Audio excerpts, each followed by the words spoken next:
વણગી શકો તો વણજો મોરા ભાઈ, નહીં કા ખાસો ફોકટ ફેરાજી.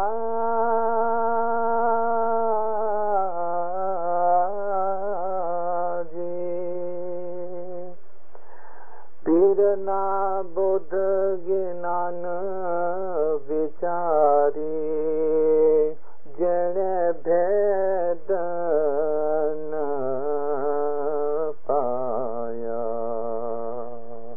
ઓ જીરે ભાઈ રે આપણા સ્વામીને જીને સાચું કરી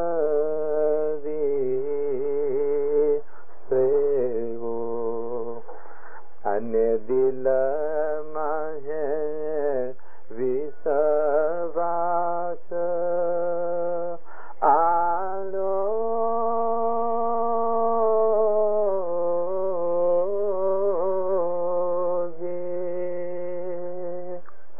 ભણે પીરસ દર્દીન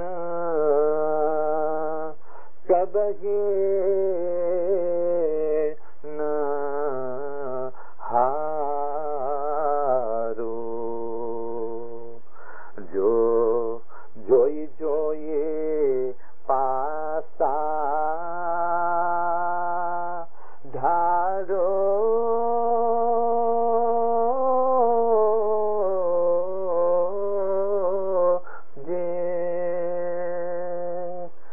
પીરના બોધ જ્ઞાન વિચારે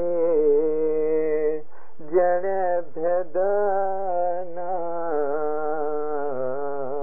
પાયા, એણે ગાફલે જન્મ ગુમાવ્યો.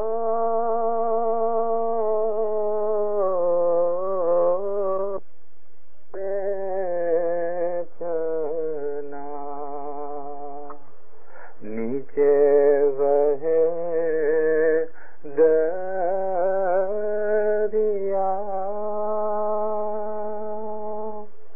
હું રે દરિયા બંદી માછલી,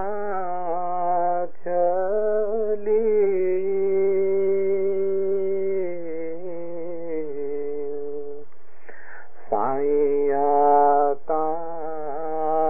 રણ આવહું રે દીદાર વિના બાવરે, સાજન ઘરે વાલમ ઘરે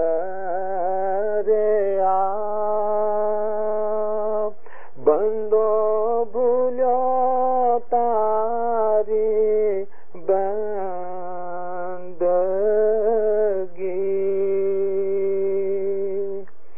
સાહિયા સુર બતાવ હું રે દેદાર વિના બાબરી,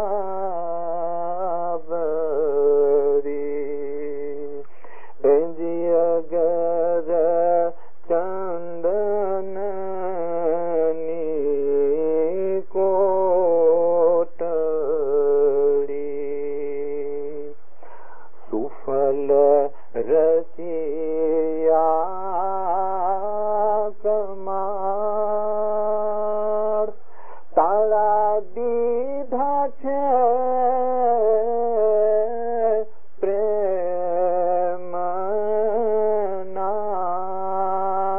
સાહિયા ખોલણ આ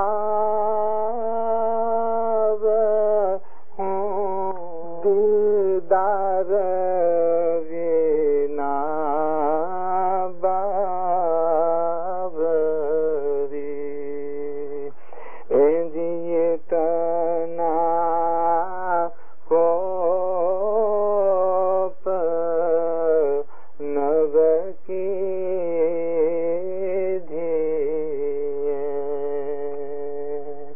سایہ دیجے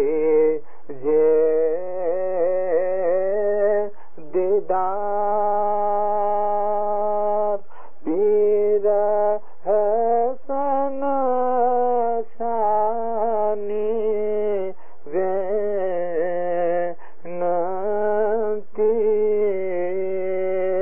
سایہ تارن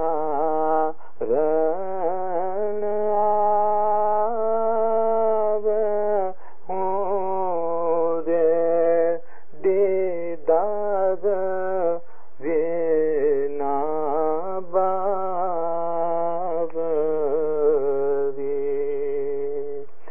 ساجن گھر